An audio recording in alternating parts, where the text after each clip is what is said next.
Hello students, welcome back to Eco of Knowledge. যিসকল ছাত্ৰী এইবাৰ 2025 বৰ্ষত BA ফাৰ্ষ্ট সেমিষ্টাৰত পঢ়ি আছা তোমালোকৰ বাবে আজিৰ এই ভিডিঅ'টো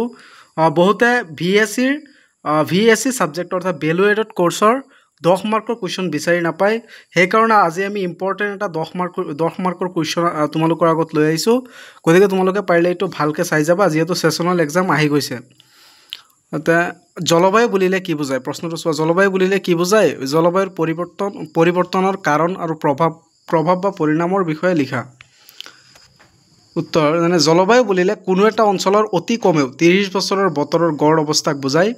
কোনো এখন ঠাই বা অঞ্চলৰ বতৰ সঘনাই পৰিৱৰ্তন হয় কিন্তু জলবায়ু পৰিৱৰ্তনৰ বাবে দীৰ্ঘতম সময়ৰ প্ৰয়োজন হয় পৃথিৱীৰ গড় উষ্ণতা 15 ডিগ্ৰী সেলসিয়াছ এনে জলবায়ু পৰিৱৰ্তনৰ কাৰণ প্ৰধানকৈ দুটা ভাগত ভাগ কৰিব পাৰি সেই ভাগ কেইটা হ'ল জানে প্ৰথমে আছে প্ৰাকৃতিক কাৰণ আৰু দ্বিতীয়ত আছে মানৱসৃষ্ট কাৰণ প্ৰথমে প্ৰাকৃতিক কাৰণসমূহ চাই লোৱা প্ৰাকৃতিক কাৰণ মহাদেশীয় প্ৰভাৱ যেনে লাখ লাখ বছৰ আগতে পৃথিৱীৰ ভূখণ্ডৰ স্থানান্তৰণৰ বাবে মহাদেশসমূহ গঠন হৈছিল ইয়াৰ ফলত পানীভাগৰ স্থান সলনি হৈছিল আৰু মহাসাগৰৰ সোঁত আৰু বতৰৰ দিশ সলনি হৈছিল এই পৰিৱৰ্তনবোৰ জলবায়ুৰ ওপৰত প্ৰভাৱ বিস্তাৰ কৰিছিল আজিও মহাদেশীয় প্ৰবাহ ধাৰণাটো চলি আছে নম্বৰ বি আগ্নেয়গিৰি উদ্গিৰণৰ ফলত ধূলি ধোঁৱা ছাই সালফাৰ ডাই অক্সাইড লাভা পানীৰ বাষ্প আদি ওলাই আহে ফলত পৃথিৱীৰ পৃষ্ঠ আহি ঠাণ্ডা হৈ শিলত পৰিণত হয় তাকে আগ্নেয়শিল বোলে 1991 চনত আফ্ৰিকাৰ মহাদেশত মাউণ্ট পিটানোভ উদ্গিৰণৰ ফলত গোলকীয় তাপমাত্ৰা 0.5 ডিগ্ৰী সেলসিয়াছ হ্ৰাস পাইছিল নম্বৰ সিত আছে চোৱা সৌৰ বিকিৰণৰ তাৰতম্য সূৰ্য হ'ল পৃথিৱীৰ একমাত্ৰ শক্তিৰ উৎস ইয়াৰ বিকিৰণৰ তাৰতম্য হ'লে জলবায়ুৰ ওপৰত প্ৰভাৱ পৰে 1750 চনৰ পৰাই সৌৰ বিকিৰণৰ পৰিমাণ একে আছে বুলি প্ৰমাণ পোৱা গৈছে নম্বৰ ডিত আছে মহাসাগৰীয় সোঁত মহাসাগৰসমূহ জলবায়ুৰ লগত জড়িত এটা মুখ্য উপাদান মহাসাগৰীয় সোঁতৰ পৰিৱৰ্তনৰ ফলত জলবায়ু পৰিৱৰ্তন ঘটে নম্বৰ ইত আছে চোৱা পৃথিৱীৰ কক্ষপথৰ পৰিৱৰ্তন পৃথিৱীয়ে ইয়াৰ নিৰ্দিষ্ট কক্ষপথৰে সূৰ্যৰ চাৰিওফালে ঘূৰে পৃথিৱীয়ে তাৰ নিজা কক্ষপথত 23.5 ডিগ্ৰী সেলসিয়াছ 5 ডিগ্ৰী সমকোণীয়ভাৱে এঢলীয়া হৈ আছে পৃথিৱীৰ এই এঢলীয়া অংশৰ পৰিৱৰ্তনৰ ফলত ঋতুৰ ওপৰত প্ৰভাৱ পেলায় এতিয়া তোমালোকে দ্বিতীয়তে চোৱা মানৱসৃষ্ট কাৰণ যেনে মানৱসৃষ্ট কাৰণ আছে জলবায়ু পৰিৱৰ্তনৰ বাবে মানৱসৃষ্ট কাৰক মূলতঃ দায়ী জলবায়ু পৰিৱৰ্তনৰ আন্তঃৰাষ্ট্ৰীয় মণ্ডলী IPCC বা ইণ্টাৰ গভৰ্ণমেণ্টেল পেনেল অন ক্লাইমেট চেঞ্জৰ পঞ্চম প্ৰতিবেদন 2014ত স্পষ্টকৈ উল্লেখ কৰিছে যে যোৱা 50 বছৰৰ পৃথিৱী পৃষ্ঠ উত্তাপিত হোৱাৰ মূল কাৰণ হ'ল মানৱসৃষ্ট সেউজগৃহ গেছৰ পৰিমাণ বৃদ্ধি হোৱা পৰিঘটনা এই সেউজগৃহ গেছসমূহ যেনে CO2, CH4, N2O, CFC আদি জলবায়ু পৰিৱৰ্তনৰ বাবে দায়ী যোৱা 150 বছৰৰ কাৰ্বন ডাই অক্সাইডৰ পৰিমাণ 280 ppm ৰ পৰা 414 ppm লৈ বৃদ্ধি পাইছে এতিয়া চোৱা পইণ্টখিনি চোৱা এত আছে জীৱাশ্ম ইন্ধন উদ্ভিদ আৰু প্ৰাণীৰ অৱশিষ্টখিনিক জীৱাশ্ম বুলি কোৱা হয় উদ্ভিদ আৰু প্ৰাণীৰ অৱশিষ্টখিনিক জীৱাশ্ম বুলি কোৱা হয়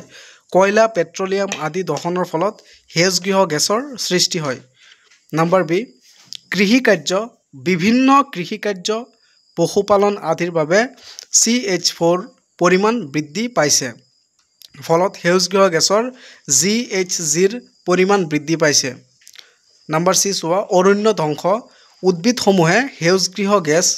বিশেষকৈ কাৰ্বন ডাই অক্সাইড শোষণ কৰি তাৰ ক্ষমতা ৰক্ষা কৰিব পাৰে কিন্তু অৰণ্য ধ্বংসৰ বাবে কাৰ্বন ডাই অক্সাইডৰ পৰিমাণ বৃদ্ধি পাইছে নম্বৰ ডি চোৱা উদ্যোগ বিভিন্ন উদ্যোগ চিমেণ্ট উদ্যোগবোৰ জলবায়ুৰ পৰিৱৰ্তনৰ বাবে জগৰীয়া এই উদ্যোগ 2% কাৰ্বন ডাই অক্সাইডত বৃদ্ধিত অৰিহণা যোগাইছে জলবায়ু পৰিৱৰ্তনৰ প্ৰভাৱ সুদূৰ প্ৰসাৰী কৃষি বাণিজ্য স্বাস্থ্য জীৱ বৈচিত্ৰ্য আৰু পৰিস্থিতিতন্ত্ৰ আদিৰ জলবায়ুৰ পৰিৱৰ্তনৰ ঋণাত্মক প্ৰভাৱ পেলাইছে সেইবোৰৰ বিষয়ে তলত আলোচনা কৰা হ'ল। চোৱা স্বাস্থ্য মানুহৰ স্বাস্থ্যৰ ওপৰত জলবায়ু পৰিৱৰ্তনে বিৰূপ প্ৰভাৱ পেলায়।